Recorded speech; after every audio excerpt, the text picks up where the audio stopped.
Hello, my name is Phil Waledo, and today is day 75 of the Richmond Public Library's 100 Days RVA Reads, a program promoting PBS and WCVE's The Great American Read. And today we are on the banks of the beautiful James River, properly called the Powhatan. James was never here. And celebrating the fact that Richmond is apparently going to miss the fury of Hurricane Florence, and feeling deeply for our sisters and brothers in the Carolinas and Georgia and Southwest Virginia who are not going to be spared. And we hope that they're doing well today. The book I've chosen to read is Moby Dick by Herman Melville.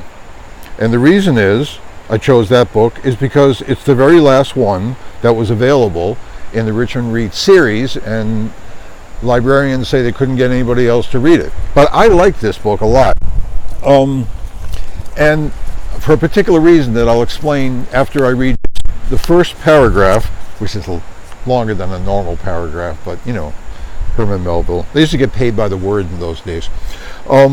Which really expresses the reason why this whaler named Ishmael went on this journey that became this incredible confrontation with the great white whale, and the arrogance and stupidity and denial of basic facts that was represented by Captain Ahab, which has some relationship to today's political leadership. Call me Ishmael. Some years ago, never mind how long precisely, having little or no money in my purse, and nothing in particular to interest me on shore, I thought I would sail about a little and see the watery part of the world. It is a way I have of driving off the spleen and regulating the circulation. Whenever I find myself growing grim about the mouth, whenever it is a damp, drizzly November in my soul, whenever I find myself involuntarily pausing before coffin warehouses and bringing up the rear of every funeral I meet, and especially whenever my hypos get such an upper hand of me that it requires a strong moral principle to prevent me from deliberately stepping into the street and methodically knocking people's hats off, then I account it high time to get to sea as soon as I can. This is my substitute for pistol and ball. With a philosophical flourish, Cato throws himself upon his sword. I quietly take to the ship. There is nothing surprising in this. If they but knew it, almost all men in their degree, sometime or other, cherish very nearly the same feelings toward the ocean with me. I love that line. I think that's one sentence.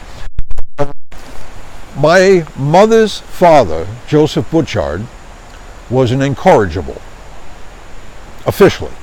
And when he was 14, he ran away from his home in Watertown, Massachusetts, and went down to New Bedford and shipped out on a whaling ship. And he got assigned to the galley, so he worked in the galley. But they went out for months, and he came back, and he wound up doing that several times. The first time he came back, they put him in the Boston School for Incorrigible Boys, which was a reformatory, I think in the harbor. I think it was on a little, and that's where he learned the printing trade, which he later developed as a career, and a union organizer for the printing union. But while he was a whaler, he went out several times. And it was a tough life. I mean, a really, really tough life. One time they, besides all the physical things and so on, the food, you know, they had to rely on what they could catch for a good part of the journey. And one time they caught a turtle and made a turtle soup. And they ate the turtle soup for weeks. Until one day, he and some of the guys went down to the galley and got the turtle soup and pitched it overboard, and then they didn't eat turtle soup for a while. But he really got into it. He became a merchant. Later on, he joined the Navy, and then he quit because he didn't like it, so he joined the Army. Now, in those days, they didn't have Social Security numbers, so they didn't know, you know, they couldn't trace you. And he didn't like the Army either, so he joined the Merchant Marines, and that's where he spent his life until he met my grandmother, Cecilia, decided to stay on land and went back to printing. So one day, when he had the 4 kids by that time, he brought them down to New Bedford, and they went to a whalers museum. And they're walking around, and the guide is saying, and this is how they did this, and this is how they did that. And Grandma's going, that's not how we did it. And he's telling the kids, and finally the guide says, Okay, wise guy, if you know so much, you tell him. So he started explaining it, and all the people came around and listened to him, and he explained what it really was like to be a whaler. Well, one of the things he left us was a piece of scrimshaw, a whale's tooth, and it's about yay high, and it's yellowed, and it's engraved on both sides. And we did a little research, and the engravings probably come from a playbill. The sailors would come in town, and they would go to a play, because in those days plays were considered raunchy and low life and so on, and sailors liked that kind of thing, you know. So they would take a playbill, and on one side there's a dashing guy with a sword, and on the other side there's a sailor hugging a woman either before or after a journey, probably not during, but it's this beautiful piece of scrimshaw. And my mother says he probably bought it in a thrift shop in Scully Square, but we think maybe he brought it back from a whaling boat. So one year, after watching The Perfect Storm, you know, the movie with what's his name, the handsome guy, George Clooney, who does not look like a swordfish boat captain, in my opinion. Maybe Mark Wahlgreen can carry off the role, but not Wahlberg, but not George Clooney. But anyway, it's a great movie, and we watch it every Christmas because I like it. So, and Anna likes it too, but I like it especially. So I get to watch it. So anyway, one Christmas, after Christmas, we went up to see our mothers who live in Massachusetts and at that time Rhode Island, and we went to Gloucester. And in Gloucester, they have the bar that is in the movie. Well, that's in the book, actually. The movie, they made a bigger set for it. But the actual bar where the folks in the story used to hang out is in Gloucester. It's called the Eagle's Nest. So I suggested we go to the Eagle's Nest and have a beer.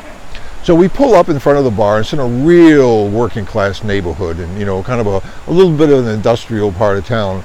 And my mother, who grew up in those circumstances, said, "This is kind of a rough bar, you know, you think we really should go in?" I said, "Ma, it's a tourist trap. You know, it was George Clooney. We'll go in there, it'll be all yuppies sitting around, you know, with whaling t-shirts on."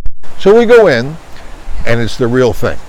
It's the real thing. And the only people there are the folks who were too drunk in the morning to go out on a fishing boat. So, you know, they're all veterans of the trade and so on, but they're not first bench. Let's put it that way. So we go in and we sit down. Nice folks, very nice folks. I didn't say we were first bench. We go in and we sit down, and I say, "So I'll get the drinks. What do you want?" Ma goes, "I'll have a lemonade." And Anna's mother goes, "Could I get a raspberry soda with a lime?" And I went, "Okay." I said, "Anna, you gonna have a beer?" She says, "I'll have a beer." I said, "I'll have a beer." So I go over to the bar, and the waitress comes over and says, "Yeah, what do you want?" And I said, "I want 2 beers and a raspberry soda and a lemonade." And she goes, "A lemonade, a raspberry soda, and 2 beers." So we got them when we went and sat down. And it was cool. And they were kind of asking my mother questions. And of course, she talks to everybody. She was making friends. So then I pulled out the whale's tooth. See? And I bring it up to the bar, and I said, "Just happen to carry this with us today." I thought I'd show it to you. You know, I thought that was going to be like our entry. So they pass it around. At that point, you know, my mother had already passed. But at that point, I still had passed. And, you know, we got accepted, you know, into the fraternity kind of thing. And that was our experience, and that was our relationship going all the way back to New Bedford, where both my grandfather and Ishmael shipped out. And you should all read a lot of books because they're really cool. And all 100 books in the Great American Read are available at your local Richmond Public Library. Richmond, let's read.